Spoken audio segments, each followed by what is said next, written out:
ನಾನು every week different city different state students ಜೊತೆ ಮಾತಾಡ್ತೀನಿ. ಬಟ್ ಅದರಲ್ಲಿ ಹೆಚ್ಚಿನವ್ರು ಕೇಳೋ ಕ್ವಶನ್ಸ್ ಒಂದೇ, ಇವತ್ತಿನ ದಿನದಲ್ಲಿ ಯಾವ ಸ್ಕಿಲ್ ಇದ್ರೆ ಅವರಿಗೆ ಬೇಗ ಜಾಬ್ ಸಿಗುತ್ತೆ ಅಥವಾ ಯಾವ ಕೋರ್ಸ್ ಮಾಡಿದ್ರೆ ಅವರಿಗೆ ಕೆರಿಯರ್ ಬೂಸ್ಟ್ ಆಗುತ್ತೆ ಅಂತ.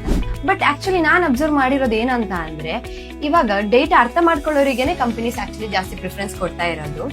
ಹಾಗೆ ಇದೇನ್ ಫ್ಯಾಷನ್ ಅಲ್ಲ, ಟ್ರೆಂಡ್ ಅಲ್ಲ. ಬಿಕಾಸ್ ಕಂಪನೀಸ್ ಎಲ್ಲ ವರ್ಕು ಡೇಟಾಸ್, ನಂಬರ್ಸ್, ಡಿಸಿಷನ್ ಮೇಲೆನೆ ಡಿಪೆಂಡ್ ಆಗಿದೆ. ಸೊ ಇಲ್ಲಿ ಪ್ರಾಬ್ಲಮ್ ಕೋರ್ಸ್ ಕಲಿಯೋದಲ್ಲ, ಎಕ್ಸ್ಪೀರಿಯನ್ಸ್ ಇಲ್ಲದೆ ಕೋರ್ಸ್ ಕಲಿಯೋದೇ ಮೇನ್ ಪ್ರಾಬ್ಲಮ್. ಅದಕ್ಕೆ ನಾವು ಝಫೈರ್ ಟೆಕ್ನಾಲಜೀಸ್ ಅಲ್ಲಿ ಕಂಪ್ಲೀಟ್ಲಿ ಪ್ರಾಕ್ಟಿಕಲ್ ಬೇಸ್ಡ್ ಟ್ರೈನಿಂಗ್ ಕೊಡ್ತಾ ಇದೀವಿ. Real data, real tools, industry related example ಜೊತೆ ನಮ್ ಟ್ರೈನಿಂಗ್ ಇರುತ್ತೆ.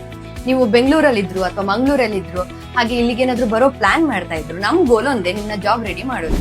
ನೆಕ್ಸ್ಟ್ ಟೈಮ್ ನಿಮ್ಗೆ ಇಂಟರ್ವ್ಯೂದಲ್ಲಿ have you worked on this before ಅಂತ ಕೇಳಿದಾಗ ನೀವು ಕಾನ್ಫಿಡೆನ್ಸ್ ಇಂದ ಹೇಳ್ಬೇಕು, yes I have done this practically ಅಂತ. ಬಿಕಾಸ್ ಈ ಕಾನ್ಫಿಡೆನ್ಸ್ ನ ಬಿಲ್ಡ್ ಮಾಡೋದೇ ನಮ್ ಟ್ರೈನಿಂಗ್ ಪರ್ಪಸ್.